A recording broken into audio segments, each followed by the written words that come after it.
إن الحمد لله نحمده ونستعينه ونستغفره ونؤمن به ونتوكل عليه ونعوذ بالله من شرور أنفسنا ومن سيئات أعمالنا من يهده الله فلا مضل له ومن يضلل فلا هادي له وأشهد أن لا إله إلا الله وحده لا شريك له وأشهد أن محمدا عبده ورسوله أما بعد فإن خير الحديث كتاب الله وخير الهدي هدي محمد صلى الله عليه وسلم وشر الأمور محدثاتها وكل محدثة بدعة وكل بدعة ضلالة وكل ضلالة في النار. أعوذ بالله من الشيطان الرجيم. بسم الله الرحمن الرحيم. قاف والقرآن المجيد بل عجبوا أن جاءهم منذر منهم فقال الكافرون هذا شيء عجيب أإذا متنا وكنا ترابا ذلك رجع بعيد قد علمنا ما تنقص الأرض منهم وعندنا كتاب حفيظ بل كذبوا بالحق لما جاءهم فهم في أمر مريج أفلم ينظروا إلى السماء فوقهم كيف بنيناها وزيناها وما لها من فروج والأرض مددناها وألقينا فيها رواسي وأنبتنا فيها من كل زوج بهيج تبصرة وذكرى لكل عبد منيب ونزلنا من السماء ماء مباركا فأنبتنا به جنات وحب الحصيد والنخل باسقات لها طلع نضيد رزقا للعباد وأحيينا به بلدة ميتا كذلك الخروج كذبت قبلهم قوم نوح وأصحاب الرس وثمود وعاد وفرعون وإخوان لوط وأصحاب الأيكة وقوم تبع كل كذب الرسل فحق وعيد أفعينا بالخلق الأول بل هم في لبس من خلق جديد. قال الله تعالى في القرآن المجيد والفرقان الحميد أعوذ بالله السميع العليم من الشيطان الرجيم. بسم الله الرحمن الرحيم. يا أيها الذين آمنوا ادخلوا في السلم كافة ولا تتبعوا خطوات الشيطان إنه لكم عدو مبين. وقال إن هذا القرآن يهدي للتي هي أقوم. تمام تعریفیں اللہ رب العالمین کے لیے جو تمام جہانوں کا یک و تنہا خالق و مالک ہے، اور بے شمار درود و سلام و اللہ کے آخری نبی حضرت محمد صلی اللہ علیہ وسلم پر. معزز حاضرین، اللہ رب العالمین نے جب حضرت آدم علیہ السلام کو اس دنیا میں بھیجا تو ارشاد فرمایا قُلْنَا اهْبِطُوا مِنْهَا جَمِيعًا فَإِمَّا يَأْتِيَنَّكُم مِّنِّي هُدًى فَمَن تَبِعَ هُدَايَ فَلَا خَوْفٌ عَلَيْهِمْ وَلَا هُمْ يَحْزَنُونَ. ایک مدت تک کہ تمہارا دونوں کا وہاں رہنا ہے. دونوں سے مراد انسان اور شیاطین کا، دونوں کا ہم کو ایک مدت تک کے اس دنیا میں رہنا ہے. قُلْنَا اهْبِطُوا مِنْهَا جَمِيعًا فَإِمَّا يَأْتِيَنَّكُم مِّنِّي هُدًى فَمَن تَبِعَ هُدَايَ فَلَا خَوْفٌ عَلَيْهِمْ وَلَا هُمْ يَحْزَنُونَ. میں آسمان سے تمہاری ہدایت، رہبری اور رہنمائی کے لیے مسلسل آسمان سے ہدایت بھیجتا رہوں گا. فَإِمَّا يَأْتِيَنَّكُم مِّنِّي هُدًى فَمَن تَبِعَ هُدَايَ، اور جو اس کی پیروی کرے گا وہ کامیاب ہوگا، نہ اس کو کوئی خوف ہوگا نہ غم. اللہ رب العالمین نے یہ واضح کر دیا کیونکہ شیطان ہمارے ساتھ ہے، اور جب اس کو اللہ تعالیٰ نے اپنے دربار سے نکالا تو اس نے اللہ سے کہا تھا اے اللہ الہ یوم الوقت المعلوم، مجھ کو وقت معلوم تک چھوٹ دے. اللہ کا رحم و کرم ایسا کہ اس نے اپنے ہاتھ کو اللہ کے جناب میں اٹھا کر کے ایک چیز مانگی. اللہ رب العالمین نے کہا جا تجھ کو میں نے وقت معلوم تک چھوٹ دی. اس نے اس کے ساتھ ایک بات اور کہی، میں تیرے بندوں کے دائیں بائیں آگے پیچھے ہر طرف بیٹھا رہوں گا، جس رخ پر چلیں گے اس رخ پر ان کو بہکاؤں گا، ان کو صراط مستقیم سے ہٹاؤں گا. اللہ رب العالمین نے ارشاد فرمایا جو میری ہدایت کی پیروی کریں گے میں انہیں محفوظ رکھوں گا، اور جو تیری پیروی کریں گے ان سے جہنم کو میں بھر دوں گا. تو ہمارا ایک خاص مدت تک کے اس دنیا میں جو رہنا ہے، مسلسل ہمارے پیچھے شیطان لگا ہوا ہے، اور اللہ رب العالمین نے شیطان سے بچاؤ کی تدبیر اور اس کا راستہ واضح طور پر بیان کر دیا، اور اس پر عمل کرنے والوں کے بارے میں ایک اعلان بھی کیا. فَمَن تَبِعَ هُدَايَ فَلَا خَوْفٌ عَلَيْهِمْ وَلَا هُمْ يَحْزَنُونَ. نہ ان کو کوئی خوف ہوگا اور نہ غم. خوف اور غم ان کی زندگی میں نہیں آئے گا. اگر ہم اور آپ غور کریں، سلف نے لکھا ہے خوف کا تعلق ہمیشہ مستقبل سے ہوتا ہے اور غم کا تعلق ماضی سے ہوتا ہے. آخرت کے بھی تناظر میں اگر آپ اس کو غور کریں تو سمجھ میں آ جائے گا. قیامت کرو جب اللہ کے جناب میں مجرمین کھڑے ہوں گے, سارے لوگ جب کھڑے ہوں گے تو اللہ تعالیٰ کی طرف سے ایک اعلان ہوگا, وَامْتَازُوا الْيَوْمَ أَيُّهَا الْمُجْرِمُونَ, اے مجرموں الگ ہو جاؤ. آج نیکوکاروں, اللہ کے فرما برداروں, اللہ سے ڈرنے والوں کے ساتھ تم کو کھڑے بھی نہیں رہنا ہے, بالکل الگ ہو جاؤ. وَامْتَازُوا الْيَوْمَ أَيُّهَا الْمُجْرِمُونَ. جب وہاں مجرم کھڑے ہوں گے تو دنیا کی زندگی جو انہوں نے نافرمانی میں اللہ کی, اللہ کے احکامات کی خلاف ورزی میں گزاری ہوگی, اپنی مرضی کے مطابق گزاری ہوگی, اپنی نفسانی خواہشات کو ہمیشہ ملحوظ رکھا ہوگا, دنیا کی چیزیں حاصل کرنے کی ساری کوششیں اور توانائی انہوں نے لگائی ہوگی, آخرت کی اور دین کی کوئی فکر نہیں کی ہوگی. اللہ کا دین ان کے نزدیک بے معنی ہوگا, نہ عمل ہوگا نہ اس کے لیے کوشش ہوگی. دنیا میں مال بہت کمایا ہوگا لیکن اللہ کے دین کو لوگوں تک پہنچانے کے لیے, خود اس پر عمل کرنے کے لیے اس کی کوششیں بالکل نہیں ہوگی. وہ قیامت کے روز جب کھڑا ہوگا تو اسے اپنی پوری زندگی زیرو نظر آئے گی, زیرو, اس کا کوئی صلہ نہیں. اللہ نے قرآن میں ایک دوسرے مقام پر ارشاد فرمایا, سورہ عصر, بڑی مشہور سورت ہے. امام شافعی رحمۃ اللہ علیہ اس کے بارے میں ارشاد فرماتے ہیں, یہ ایک سورت اگر نازل کر دیتا اللہ رب العالمین تو کافی تھا انسانوں کی ہدایت کے لیے. ایک سورت, اس میں 4 چیزیں بیان کی گئی ہیں. اس سورت میں 2 چیزوں کا تعلق آدمی کی انفرادی زندگی سے, ہماری انفرادی زندگی سے, اور 2 چیزوں کا تعلق اجتماعی زندگی سے.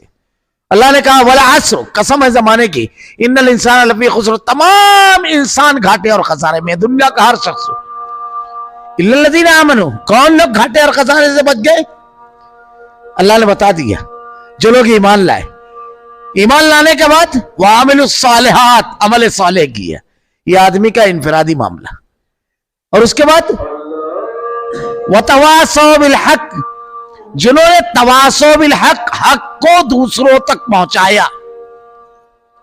یعنی ان کی زندگی ایمان اور عمل کے ساتھ ساتھ اس دین کو لوگوں تک پہنچانا یہ بھی ہے, اور دعوت اور اللہ کے دین پر عمل کے ساتھ ساتھ دوسروں تک پہنچانا.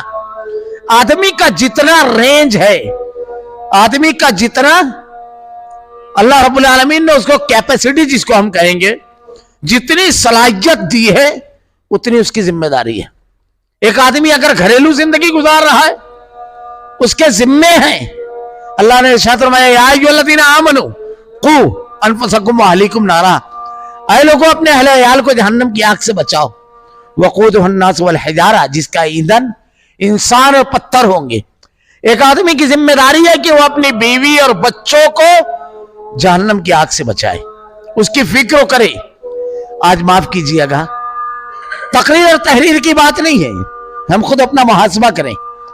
ہر گھر میں صبح ہم کو یہ منظر تو نظر آئے گا کہ بچے کو اسکول جانے کے لیے وقت سے پہلے تیار کیا جائے, ہر گھر میں یہ منظر نظر آئے گا. معاف کیجیے گا, ہم خود اپنے آپ سے سوال کریں کہ ہر نماز کے وقت تو کیا ہم اتنی تیاری کرتے ہیں بچوں کو بالکل پابندی کے ساتھ مسجد بھیجنے کے لیے؟ خود ہم پہنچتے ہیں پابندی کے ساتھ؟ کیا فجر کی نماز سے پہلے ہمارے گھروں کے دروازے کھل جاتے ہیں؟ عبداللہ ابن مسعود رضی اللہ تعالیٰ عنہ کے گھر کے دروازے پر ان کے شاگرد آ کر بیٹھے ہوئے تھے. مشہور حدیث ہے, اس کا ایک ٹکڑا صرف میں بیان کر رہا ہوں. ابو موسیٰ اشعری رضی اللہ تعالیٰ عنہ نے کچھ لوگوں کو مسجد میں دیکھا, حلقہ بنا کر ذکر کر رہے تھے. آپ عبداللہ ابن مسعود رضی اللہ تعالیٰ عنہ کے گھر گئے تو شاگرد تو کھڑے ہوئے تھے. کہا کس لیے کھڑے ہو؟ کہا ان کے نکلنے کا انتظار, یہ فجر کی نماز سے پہلے کی بات ہے. عبداللہ ابن مسعود رضی اللہ تعالیٰ عنہ کے انتظار میں ابو موسیٰ اشعری رضی اللہ تعالیٰ عنہ کھڑے ہو گئے. جب عبداللہ ابن مسعود رضی اللہ تعالیٰ عنہ باہر نکلے, ابو موسیٰ اشعری رضی اللہ تعالیٰ عنہ کو دیکھا تو کہا تم کب آئے؟ کہا کچھ دیر قبل آیا. کہا آواز دیتے. عبداللہ ابن مسعود رضی اللہ تعالیٰ عنہ نے جب یہ کہا تو ابو موسیٰ اشعری رضی اللہ تعالیٰ عنہ کہتے ہیں میں نے سمجھا شاید آپ آرام کر رہے ہوں. یہ جملہ سننا تھا. اب عبداللہ ابن مسعود رضی اللہ تعالیٰ عنہ کا کہتے ہیں تم نے اپنے بھائی کے لیے اچھا گمان نہیں کیا, اچھا خیال نہیں کیا تم نے. عبداللہ اس وقت سو رہا ہوگا جب اللہ کے جناب میں کھڑے ہونا ہے جا کر کے, تم نے اچھا گمان نہیں کیا میرے بارے میں. حضرت ابو موسیٰ اشعری رضی اللہ تعالیٰ عنہ کہتے ہیں میں سونے کا نہیں آرام کا سوچ رہا تھا. یہ صحابہ کرام کا مزاج تھا, یہ صحابہ کرام کا طریقہ تھا. حضرت عبداللہ ابن عباس رضی اللہ تعالیٰ عنہ, اللہ کے نبی صلی اللہ علیہ وسلم رات میں نماز پڑھ رہے ہیں, آپ اپنے ان کے بازو میں کھڑے ہو گئے. عبداللہ ابن عمر رضی اللہ تعالیٰ عنہ کی مشہور حدیث ہے کہ اللہ کے نبی نے ایک سوال کیا, جواب آپ کے ذہن میں آ گیا, بڑے بڑے صحابہ کے ذہن میں نہیں آیا. حضرت عمر رضی اللہ تعالیٰ عنہ کے صاحبزادے تھے, وہ آپ سے میں کہتے ہیں کہ ابا جان میرے ذہن میں آ گیا تھا, لیکن بڑوں کی ادب اور احترام سے میں رک گیا. کہتے ہیں بیٹے اگر تم بتا دیتے تو میرے لیے سرخ اونٹ سے بڑھ کر کے تھا, مسجد میں لے کر جانا. اللہ تعالیٰ نے کہا یا ایھا الذین آمنوا قوا انفسکم واہلیکم نارا, اپنے عیال کو جہنم کی آگ سے بچاؤ.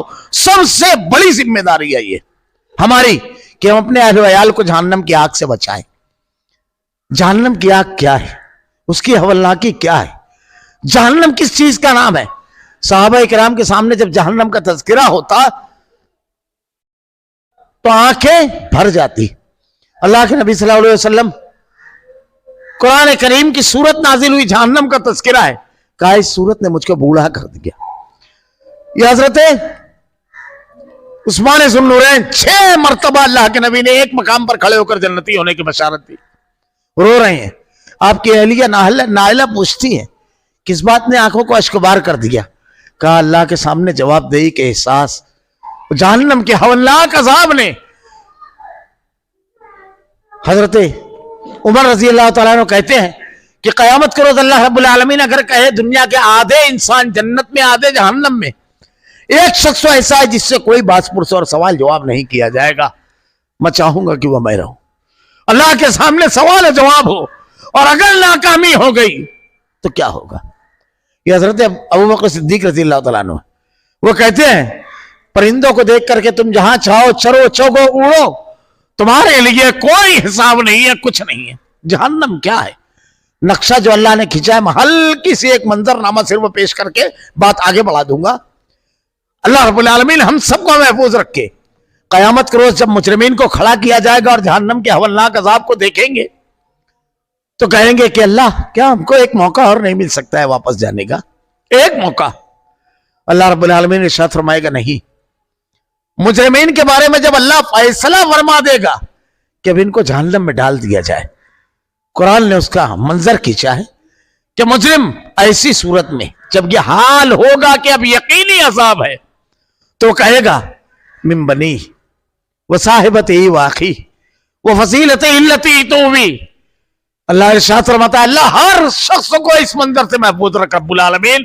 آدمی جہنم کے ہولناک عذاب کو دیکھے گا تو یہ چاہے گا کہ اس عذاب سے بچ جائے, اپنی بیوی کو پیش کرے گا کہ اللہ اس کو ڈال دے, اپنی بہن کو, اپنے بھائی کو پیش کرے گا, حتیٰ کہ اپنے شیرخوار بچوں کو جہنم پر پیش کرے گا اور اللہ سے کہے گا کہ رب العالمین یہ سب کو ڈال دے, لیکن مجھ کو جہنم سے محفوظ رکھ. ذرا سا تصور کیجئے, دنیا کے اندر اگر آگ لگ جائے اور بچہ اگر اندر ہے اور اگر باپ کو علم ہے, ہرگز اس کو روک نہیں سکیں گے, لیکن اللہ محفوظ رکھے رب العالمین. قیامت کے بعد آدمی کہے گا کہ اللہ اسے ڈال دے رب العالمین, لیکن مجھے محفوظ رکھ.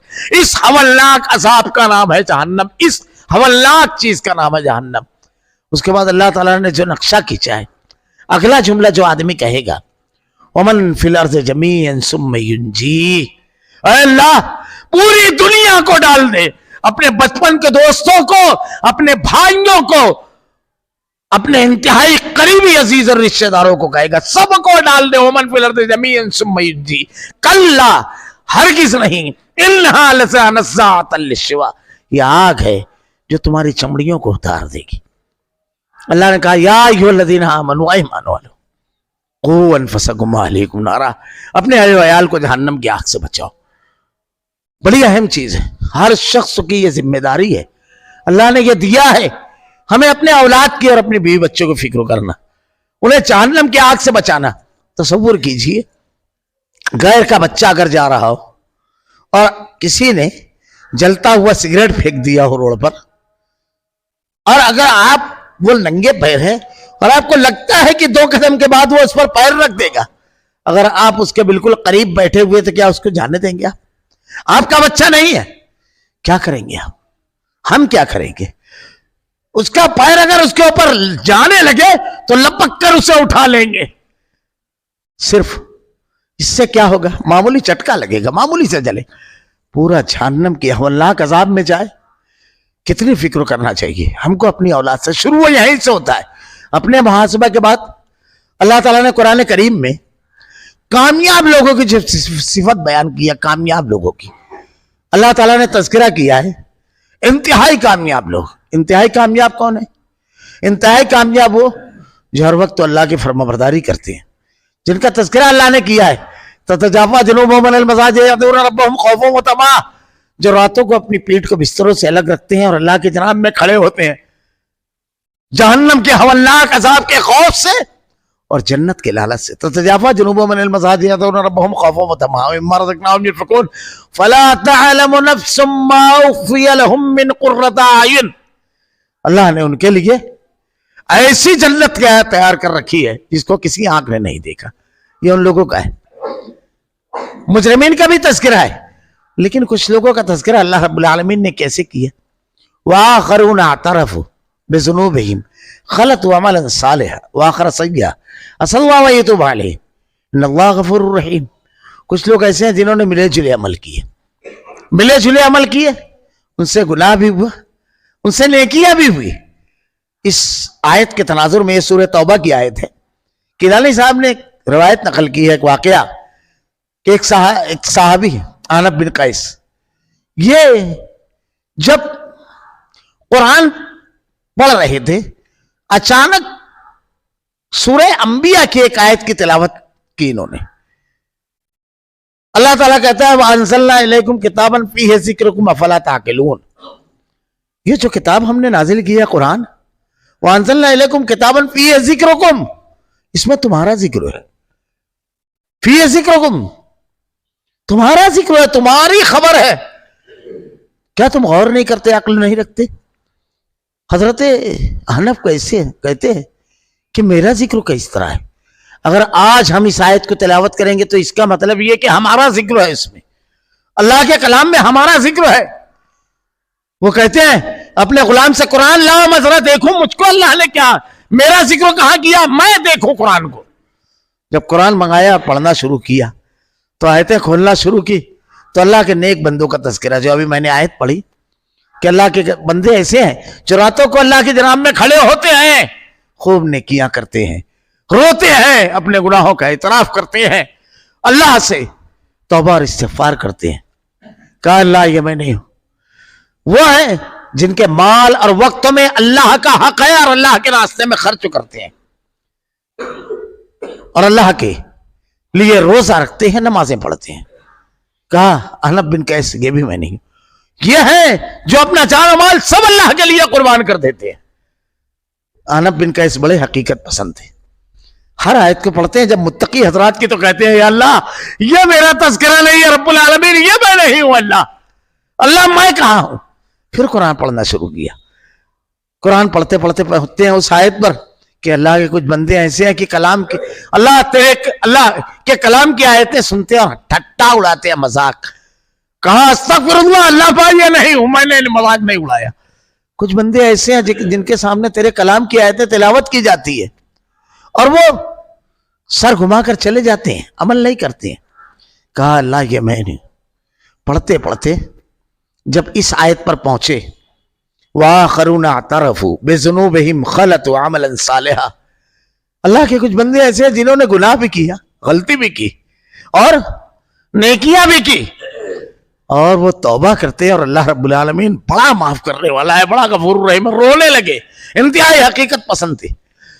کہا یہ تو میں ہوں اللہ، میرے عمل ہے ملے چلے، میں گناہ بھی کیا اور اللہ میں نے نیکیاں بھی کی، رب العالمین تو نے مجھ کو بھی نہیں چھوڑا. قرآن کریم میں ہمارا ذکر ہے، ہمارے بارے میں قرآن اللہ نے ہماری ہدایت کے لیے نازل کیا. میں ایک بات اکثر کہتا ہوں، انسانی مزاج، انسانی نفسیات اور انسانی سائیکالوجی پر قرآن سے دلچسپ کوئی کتاب نہیں. اور ایک بات اور، اس کے الفاظ، اس میں جو ہدایت ہے یہ کان سے نہیں دل سے خطاب کرنے والی کتاب ہے. دنیا بدل دیتی ہے آدمی کہ بالکل ایک آیت پڑھتا ہے آدمی، اس کی دنیا بدل جاتی ہے, وہ بالکل تبدیل ہو جاتا ہے. اللہ کے اس کلام کو جب انہوں نے یہ آیت پڑھی تو کہا یہ میرے بارے میں. ہم جب قرآن کریم پڑھیں تو قرآن میں ہمارا تذکرہ ہے. اگر ایک آدمی قرآن پڑھتا ہے اور پڑھتا ہے قرآن میں لعنت اللہ علی الکاذبین, اللہ کی لعنت ہے جھوٹے پر. اگر وہ جھوٹ بول رہا ہے تو اللہ تعالیٰ اس کے بارے میں بیان فرما رہا ہے کہ یہ تیرا تذکرہ ہے. اگر ایک آدمی بے ایمانی اور دھوکہ دڑی اور ظلم کر رہا ہے, اللہ نے ظالموں کا انجام بیان کیا ہے. جب آدمی قرآن پڑھ رہا ہے تو وہ یہ جانے کہ یہ میرا تذکرہ ہے, میرا انجام اللہ تعالیٰ بیان کر رہا ہے. جب مجرمین اور گنہگاروں کا تذکرہ ہے اور اللہ تعالیٰ مجرمین اور گنہگاروں کے عذاب کا تذکرہ کر رہا ہے تو کلام الہی پڑھتے وقت وَأَنزَلْنَا إِلَيْكُمْ كِتَابًا فِيهِ ذِكْرُكُمْ, اس میں تمہارا ذکر موجود ہے. آدمی دیکھے یہ میرا ذکر ہے, اور اگر وہ شریعت کے مطابق عمل کر رہا ہے, نیکیاں کر رہا ہے, اللہ کی فرمانبرداری کر رہا ہے, اللہ نے جنت کا اعلان کیا ہے. یہ ہمارا ذکر ہے. ان عملوں کا نتیجہ اللہ تعالیٰ کہتا ہے یا ایھا الذین آمنوا اتقوا اللہ وکونوا مع الصادقین. اگر ایک آدمی سچا ہے, قرآن پڑھتے ہوئے اللہ تعالیٰ کہتا ہے میں سچوں کے ساتھ ہوں, یہ ہمارا تذکرہ ہے کہ اللہ ہمارے ساتھ ہے. قرآن کریم ہمارے بارے میں بیان کرتا ہے. قرآن کریم کی تلاوت کی یہ کتاب ہدایت ہے. اللہ رب العالمین نے ارشاد فرمایا, میں وہیں پر شروع کرتا ہوں کہ سب سے پہلی چیز آدمی کی ذمہ داری کیا ہے. اگر اس کے اندر یہ احساس ہو جائے کہ میں اپنا محاسبہ کروں, اپنا محاسبہ, جب آدمی اپنا محاسبہ کرتا ہے, اللہ نے ارشاد فرمایا وآخرون اعترفوا بذنوبہم خلطوا عملا صالحا, ملے جلے عمل کرتا ہے اور اللہ سے توبہ اور استغفار کرتا ہے. توبہ اور استغفار کی کیفیت آدمی کے اندر جب پیدا ہوتی ہے جب اس کو یہ احساس ہوتا ہے کہ اس سے غلطی ہو رہی ہے.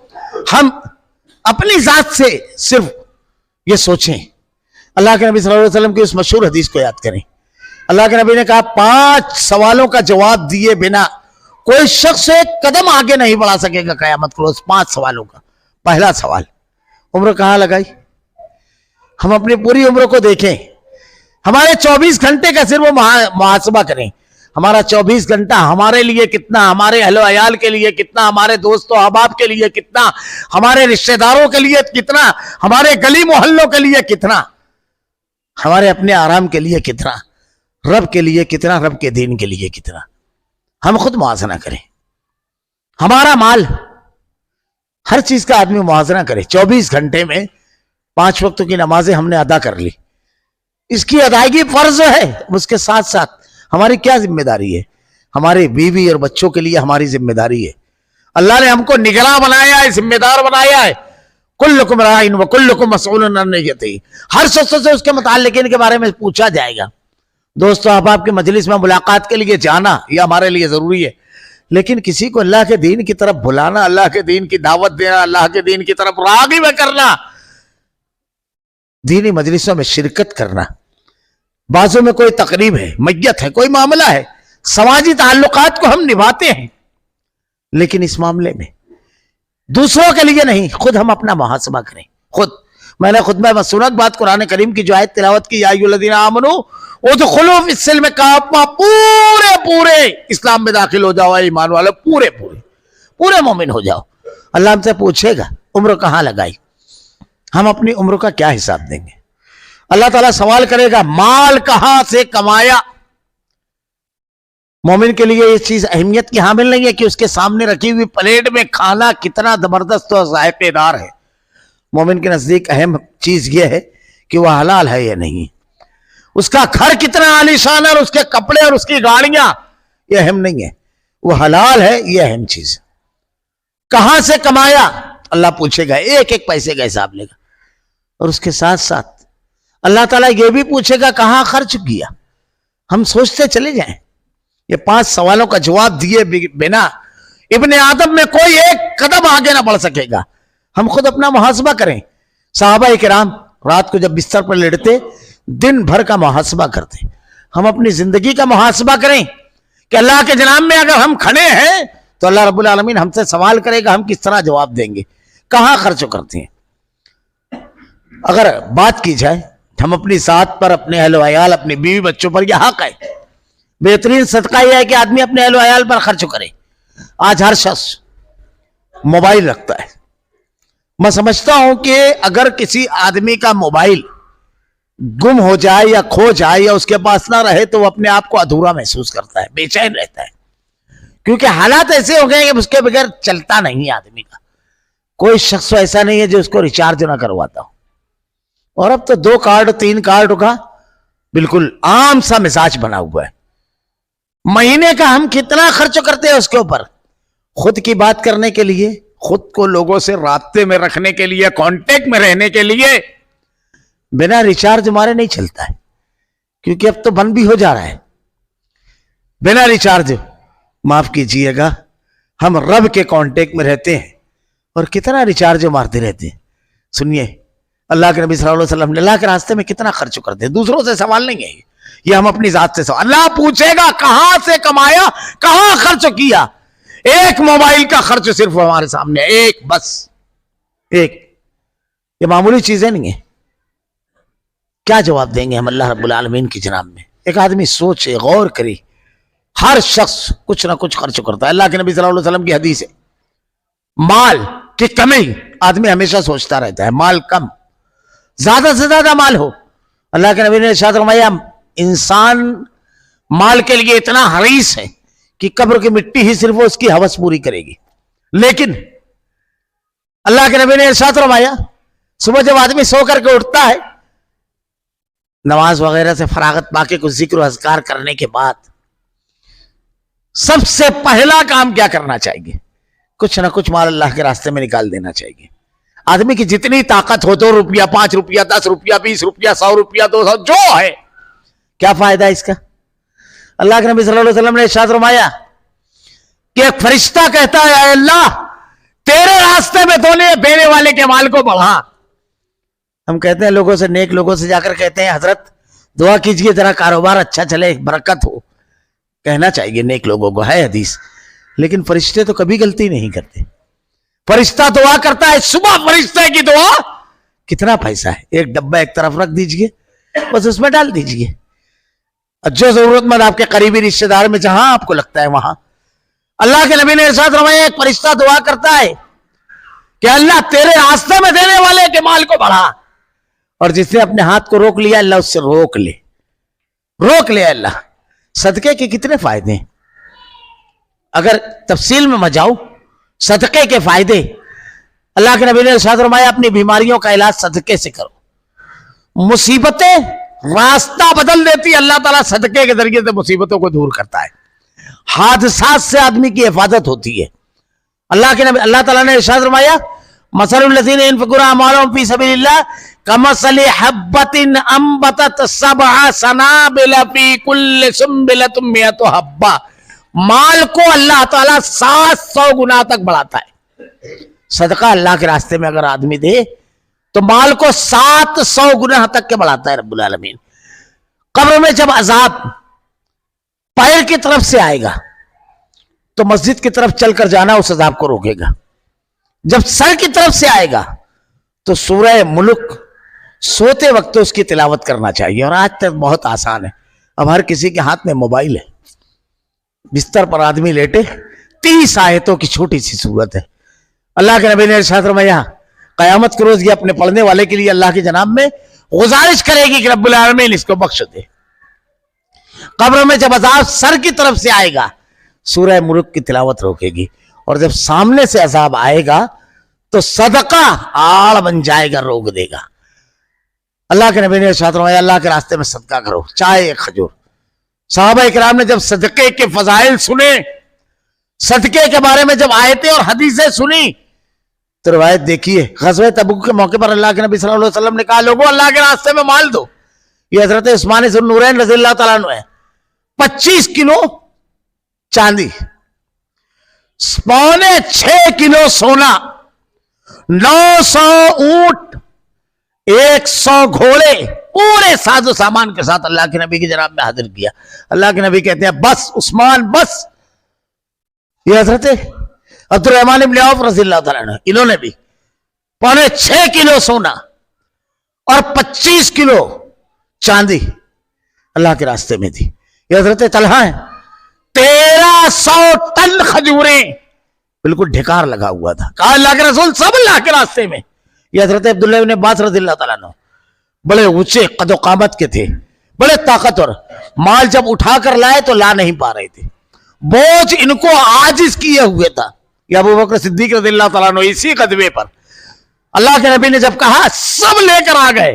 اللہ کے رسول نے پوچھا ابو بکر گھر میں کچھ چھوڑ کر آئے ہو؟ کہا ہاں. اللہ پر توکل, اور اے نبی تیری تعلیمات چھوڑ کر آئے ہو, گھر خالی نہیں ہے میرا. یہ ابو حضرت عمر رضی اللہ تعالیٰ عنہ اپنے مال کو آدھو آدھ کیا, آدھا مال لا کر کے دے دیا. یہ ایک صحابی ہے, اللہ کے راستے میں دینا ہے. بے چین ہو گئے, بھوکے پیاسے, بچے بھوکے پیاسے. ایک یہودی کے کھیت میں گئے, رات بھر پانی ڈالا, رات بھر پانی ڈالا, اور اس کے بعد صبح جب کھجوریں ملی تو آدھی اپنی بیوی بچوں کو دی, آدھی آدھی اللہ کے نبی صلی اللہ علیہ وسلم کی جناب میں لا کر کے پیش کی. اللہ کے رسول صلی اللہ علیہ وسلم نے جب یہ دیکھا تو آپ نے اس کھجور کو پورے مال پر بکھیر دیا. اللہ کے نبی صلی اللہ علیہ وسلم نے کہا اللہ برکت دے رب العالمین. اللہ کے راستے میں خرچ کرنا, اللہ ہم سے پوچھے گا قیامت کے روز اپنے مال کو کہاں خرچ کیا. ہمارا جیب خرچ ہوتا ہے, ہمارا موبائل خرچ ہوتا ہے, ہمارے دوست و احباب اور تعلقات کے خرچ ہوتے ہیں, رسموں کے, اللہ کے دین کے لیے. ہم اپنے مال میں سے, ہم اپنے وقت میں سے کتنا حصہ دوسروں یہ تقریر کے لیے بات نہیں ہے, ہم خود اپنا محاسبہ کریں. ہمارا وقت کتنا اللہ کے لیے, ہماری مال کہاں سے کمایا اور کہاں خرچ کیا, اللہ پوچھے گا. اللہ کے راستے میں غربا اور مساکین, دین کے لیے, مساجد میں ہمارا ہاتھ کتنا لمبا ہوتا ہے. معاف کیجئے گا, بڑی کڑوی حقیقت ہے یہ کہ ہمارے ہاں اللہ کہتا ہے لن تنالوا البر حتی تنفقوا مما تحبون. لوگوں اللہ کے راستے میں اپنا پسندیدہ مال جو جس کی تم کو چاہت ہے اس کو خرچ کرو. آج ہمارے یہاں اللہ کے راستے میں اگر دینا ہو تو آدمی ریجیکٹڈ چیز, مزاج ایک بگڑا ہوا ہے. کپڑا مانگتا ہے تو کوئی جو ہم کو نہیں پہننا ہے, کھانا ہے تو اگر صبح کا بچہ ہے تو. اللہ کے راستے میں محبوب چیزیں. قرآن کی اس آیت کے بارے میں اور ایک دوسری آیت من ذا الذی یقرض اللہ قرضا حسنا, جب یہ آیتیں نازل ہوئی تو روایت ملتی ہے حضرت طلحہ جو ہے یہ اللہ کے نبی صلی اللہ علیہ وسلم سے آ کر کہتے ہیں اللہ کے رسول اللہ ہم سے قرض مانگتا ہے, من ذا الذی یقرض اللہ قرضا حسنا, اللہ قرض حسنا کا سوال کرتا ہے. اور پھر اس آیت لن تنالوا البر حتی تنفقوا مما تحبون کہا, اور اللہ اس کے بدلے میں تم کو بہت بہتر دے گا. مسجد نبی کے مقابل 600 کھجوروں کے درخت ہوتے اس باغ میں, مدینہ کا سب سے بہتر باغ تھا. حضرت ابو دہدا اللہ کے نبی صلی اللہ علیہ وسلم سے آ کر کے کہتے ہیں کہ اللہ کے نبی اپنا دست مبارک آگے لائیں گے. اللہ کے نبی نے اپنا ہاتھ آگے کیا, آپ کے ہاتھ پر اپنا ہاتھ رکھا اور کہا میں نے اس مال کو اللہ کے راستے میں دے دیا, یہ میرا سب سے زیادہ پسندیدہ باغ تھا. اللہ کے نبی نے کہا اس کو رشتہ داروں میں تقسیم کر دو اپنے قریبی. وہاں سے اٹھے, باغ کے پاس جا کر کے اپنی اہلیہ کو آواز دیتے ہیں اے ام دہدا باہر آ جاؤ, میں نے اس باغ کو اللہ کے راستے میں دے دیا. یہ حضرت ابو طلحہ ہے, ان کے پاس مال آتا ہے, ان کی اہلیہ ابو بکر صدیق رضی اللہ تعالیٰ عنہ کے گھرانے کی. اب جب مال آیا تو بالکل بے چین اور بے قرار ہے. اور کتنا مال, 10 لاکھ درہم ڈھکار لگا ہوا تھا, بالکل بے چینی کے ساتھ ٹہل رہے ہیں. اہلیہ نے سوال کیا کس چیز نے آپ کو بے چین کیا؟ کہا اتنا مال کہاں کروں اس کا معاملہ؟ کہا ایک لسٹ بنائیے. اللہ کے نبی نے ارشاد فرمایا پہلے قریبی رشتہ داروں کا خیال رکھنا چاہیے, ضرورت مندوں کی. اب لسٹ بننا شروع ہوئی. جب لسٹ بن گئی تو آخر میں آپ کی اہلیہ نے ایک جملہ کہا اس میں ایک نام اور بڑھا لیجئے. کہا کون سا نام رہ گیا؟ کہا ہم بھی ضرورت مند ہیں. صرف 10,000 درہم اپنے پاس رکھا. آج ہمارے پاس مال آتا ہے تو بالکل ہم کو خیال کرنا چاہیے کہاں انویسٹ کرنا ہے. بالکل اللہ تعالیٰ مال میں بھی برکت دے, عمر میں بھی برکت دے, لیکن تھوڑا سا آخرت کا انویسٹ ہمارا کیا ہے؟ موبائل ریچارج کرتے ہیں, یہ ریچارج ہمارا کیا ہے؟ لوگوں سے رابطہ ہمارا بالکل اچھا ہے, اللہ سے ہمارا کانٹیکٹ کیسا ہے؟ کیا کسی ضرورت پر صرف ہم اللہ کے سامنے ہاتھ اٹھاتے ہیں؟ معمولی غلطی پر توبہ اور استغفار اللہ کے سامنے اپنے ہاتھوں کو اٹھا کر کے معافی مانگتے ہیں. اللہ تعالیٰ نے قرآن میں ارشاد فرمایا رب العالمین نے اگر ملے جلے عمل کرتے ہیں اور اگر وہ توبہ کرتے ہیں تو اللہ بڑا معاف کرنے والا ہے, بڑا رحم کرنے والا ہے, بڑا کرم کرنے والا ہے. اللہ کے نبی صلی اللہ علیہ وسلم نے ارشاد فرمایا ہے اللہ کو سب سے زیادہ محبوب عمل توبہ. اللہ کے نبی دن بھر میں 100 مرتبہ استغفار کیا کرتے تھے. یہ ایک مستقل عنوان ہے, اللہ نے کبھی توفیق دی تو انشاءاللہ اس پر کہوں گا میں. استغفار کی ضرورت ہر شخص کو ہے, ہر شخص کو. ہم عمل میں کوتاہی کرتے ہیں. اب دیکھیے نماز جب ہم پڑھتے ہیں, نماز سے فارغ ہونے کے بعد جو دعا پڑھتے ہیں سامنے لکھی ہوئی ہے. پہلا جملہ اللہ اکبر کے بعد استغفر اللہ استغفر اللہ استغفر اللہ. کبھی تدبر کیا, کبھی غور کیا, سلف نے لکھا ہے. ہم تو یہ سمجھتے ہیں کہ بہت بڑا گناہ اور جرم ہو جائے تو استغفار. یہاں ہم نے نماز پڑھی اور اللہ سے کہیں گے اللہ اکبر استغفر اللہ استغفر اللہ. کیوں؟ اس لیے کہ ظہر کی نماز ہے, 4 رکعت پڑھنے کا اللہ نے حکم دیا ہے. 4 رکعت خضوع کے ساتھ پڑھنا. الذین هم فی صلاتہم خاشعون, جو خشوع کے ساتھ نماز پڑھتے ہیں. ہم تو جب نماز کے لیے کھڑے ہوئے تو ہماری دکان کے حساب کتاب بھی آ گئے, رشتہ داروں کو معاملات بھی آ گئے, دن بھر کی پروگرامنگ بھی آ گئی, کل کے کچھ کام کی منصوبہ بندی بھی آ گئی. شیطان لگا ہوا ہے, وسوسہ ڈال رہا ہے. اللہ رب العالمین ہم کو اخلاص والی نماز, خضوع والی نماز پڑھنے کی توفیق دے. یہ پھر اللہ کے نبی نے ارشاد فرمایا نماز جب پڑھنے کھڑے ہو تو کس طرح کہ تم اللہ کو دیکھ رہے ہو. اگر یہ تصور نہیں آ سکتا تو یہ سوچو کہ اللہ ہم کو دیکھ رہا ہے. اس کو ذرا تو سمجھنے کی کوشش کیجیے. ایک آدمی نماز پڑھنے کے لیے کھڑا ہوتا ہے, کوئی بہت بڑے عالم بیٹھے ہوئے ہیں اور ان کی نظر اس کی طرف آئے. اس کی نماز کی عام نماز رہتی ہے, سجا اور سنوار لیتا ہے. کوئی آدمی اس کو دیکھ رہا ہے, اس کی نماز بدل جاتی ہے. اب بدلنا بھی چاہیے. حضرت ابو قتادہ رضی اللہ تعالیٰ عنہ کہتے ہیں میں گھر میں جب نماز پڑھتا ہوں تو میرا معصوم بچہ 4 سال کا مجھ کو دیکھتا تھا تو میں ایسی سجا سنوار کر نماز پڑھتا تھا تاکہ اس کی بھی نماز انتہائی شاندار رہے. تو کیا کہا اللہ تعالیٰ, اللہ کے نبی نے اگر ہم یہ تصور نہیں کر سکتے تو یہ تصور کریں کہ اللہ کو ہم نہیں دیکھ رہے. اگر یہ نہیں کر سکتے تو اللہ ہم کو دیکھ رہا ہے. اب ہم نے 4 رکعت نماز پڑھی, کتنا خشوع خضوع, کیسی کیفیت ہم بھی جانتے ہیں اور ہم سے زیادہ ہمارا رب جانتا ہے. نماز ہم نے پڑھی, ہم نے سلام پھیرا, اب ہم کیا کہہ رہے ہیں اللہ اکبر, تو ہی سب سے بڑا ہے مالک, تو ہی سب سے بڑا. استغفر اللہ استغفر اللہ استغفر اللہ. ایک کام تو نے دیا تھا 4 رکعت نماز فرض ادا کرنے کا, اے اللہ ادا تو کر دی رب العالمین. اب جو بھی کمی اور خامی رہ گئی ہے مالک تو رحیم و کریم ہے. استغفر اللہ استغفر اللہ اے اللہ معاف فرما. یہ توبہ, یہ نماز کے بعد ہم توبہ کر رہے ہیں. ہماری زندگی میں کتنے عمل ایسے ہوتے ہیں جو توبہ کی ضرورت ہوتی ہے. وآخرون اعترفوا, جنہوں نے یہ اعتراف کیا, مانا. ہم اپنے بیوی اور بچوں کو, بیوی کی سب ضرورتیں پوری کی لیکن اس کی جنت کی فکر نہیں کی. ہم اس کے لیے مخلص ہیں. اپنے بچوں کو پڑھایا, فیوچر بنایا, اچھے سے اچھا پہنایا, کھلایا. باپ کیا نہیں کرتا ہے اپنے اولاد کے لیے. میں تو کہتا ہوں دنیا کا سب سے بہترین دوست تو آدمی کا باپ ہوتا ہے.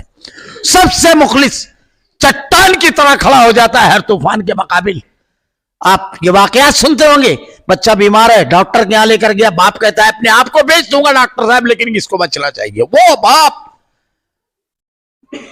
سب کرتا ہے. ہم نے اپنے بچوں کی آخرت کے لیے کیا کیا, ان کے دین کے لیے کیا کیا, اپنے بیوی اور بچوں کے لیے. اللہ ہم سے پوچھے گا, اللہ ہم سے سوال کرے گا. اس سے وابستہ ہماری ذات بھی ہے. ہماری ذات کس طرح ہے؟ اللہ کے نبی نے ارشاد فرمایا مرنے کے بعد 3 چیزیں آدمی کو فائدہ پہنچائے گی. ولد صالح اور علم ينتفع به صدقۃ جاریہ. 7 چیزیں مرنے کے بعد آدمی تک پہنچتی ہے. 7 مرنے کے بعد. 8ویں کسی چیز کا تذکرہ حدیث میں نہیں ہے. میں تذکرتاً 7 چیزیں بتا دوں جس میں ایک میرے عنوان سے متعلق بات ہے. 3 چیزیں اس کی اپنی ذاتی, نیک اور صالح اولاد.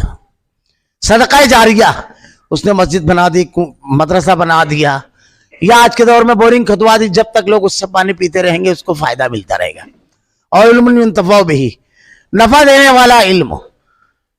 قرآن و حدیث کسی کو پڑھا دیا, بہت ساری چیزیں. ایک جائز ہنر روزی کمانے کا, میکینک ہے, کسی کو میکینک بنا دیا, وہ جائز روزی کماتا ہے, اپنی بیوی بچوں کا پیٹ بالتا ہے, اللہ کے راستے میں خرچ کرتا ہے, صدقہ جاریہ ہے. یہ 3 چیزیں مردے کی. 4 چیز دوسرے کر سکتے ہیں.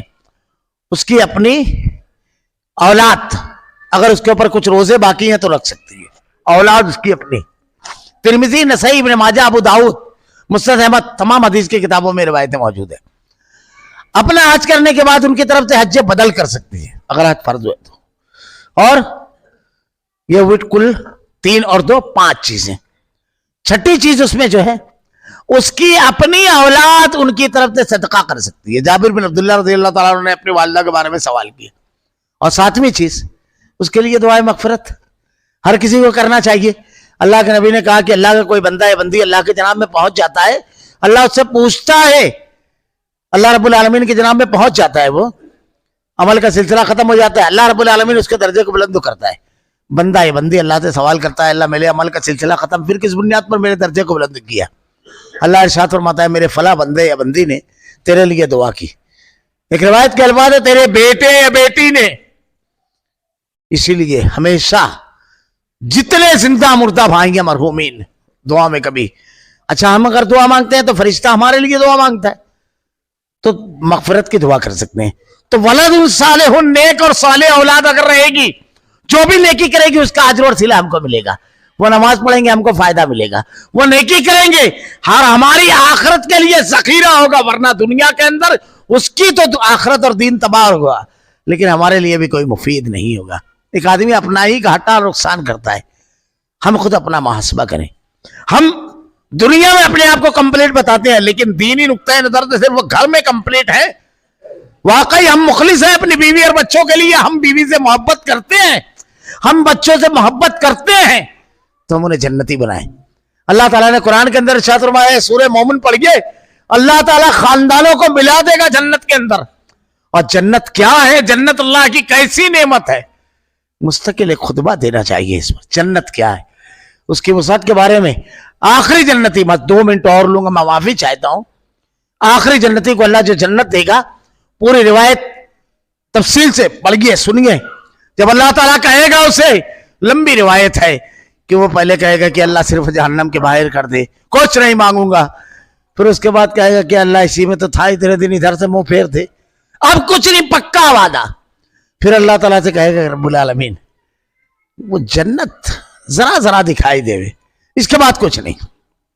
ہر مرتبہ وعدہ کرے گا. پھر کچھ دن بعد کہے گا کہ اللہ جنت کے دروازے پر, جب جنت کے اندر اس کی نعمتیں دیکھے گا تو پھر اللہ سے کہے گا کہ اللہ آخری, ہر مرتبہ یہی کہے گا. جب آخری دعا کرے گا کہ اللہ صرف اس میں داخلہ, اللہ کیا ارشاد فرمائے گا جانتے ہو؟ اللہ ارشاد فرمائے گا جس دنیا میں تو رہتا تھا, اس دنیا میں جو سب سے بڑا بادشاہ تھا, جس کی سب سے بڑی حکومت تھی, اس کے پاس جتنی تھی, جتنی بڑی سلطنت, میں نے اتنی دی.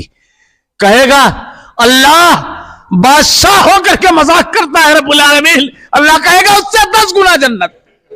یہ آخری جنتی کو اللہ دینے والا ہے. اس جنت میں داخلے کے لیے ہم کتنی کوشش کرتے ہیں. اللہ رب العالمین سے دعا ہے کہ رب العالمین اللہ ہمیں اپنی ذمہ داریوں کا احساس کرنے کی توفیق دے رب العالمین. اللہ ہم بڑے کمزور بندے ہیں رب العالمین, شیطان ہر قدم پر ہمارے اوپر حملہ کرنے کے لیے تیار ہے. اے اللہ تو ہی حفاظت کرنے والا, ہدایت دینے والا ہے رب العالمین, ہماری حفاظت فرما, ہدایت دے رب العالمین. اے اللہ گناہوں سے دلوں میں نفرت دے, نیکیوں سے محبت پیدا فرما رب العالمین, ہم میں اور گناہوں میں دوری پیدا فرما. اللہ توبہ کی توفیق دے رب العالمین. اے اللہ ہمیں اپنی بیوی, اپنے بچے, اپنے اہل و عیال اور احباب کو جہنم کی آگ سے بچانے کی فکر دے, اس کی کوشش کرنے والا بنا رب العالمین. ہم سب کو جنت الفردوس میں لے جا رب العالمین. اللہ ہم سب کو رب العالمین آخرت میں اور دنیا میں ہر جگہ کامیابی نصیب فرما رب العالمین. اللہ تیرے کلام کی آیتیں اور تیرے نبی کی حدیث کو ہمارا کردار و عمل بنا دے, ہمارا خاتمہ ایمان پر فرما. ربنا لا تزغ قلوبنا بعد إذ هديتنا وهب لنا من لدنك رحمة إنك أنت الوهاب. بارك الله لنا ولكم في القرآن المجيد ونفعنا وإياكم بالآيات والذكر الحكيم إنه تعالى جواد كريم ملك رؤوف رحيم.